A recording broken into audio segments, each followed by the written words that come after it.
This is my favorite go-to recipe for suhoor during Ramadan, and I know you're absolutely going to love it.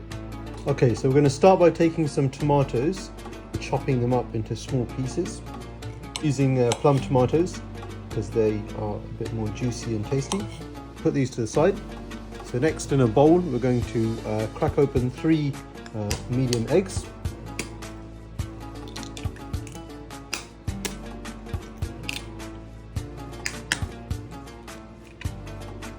Mix these up. Now I like to add my salt and pepper at this stage, but you can actually do this later on. Add in some ground pepper as well. And I'll mix that in. So next we'll take some butter and add that to the frying pan. While that's melting in, what we do is we'll pour in the egg.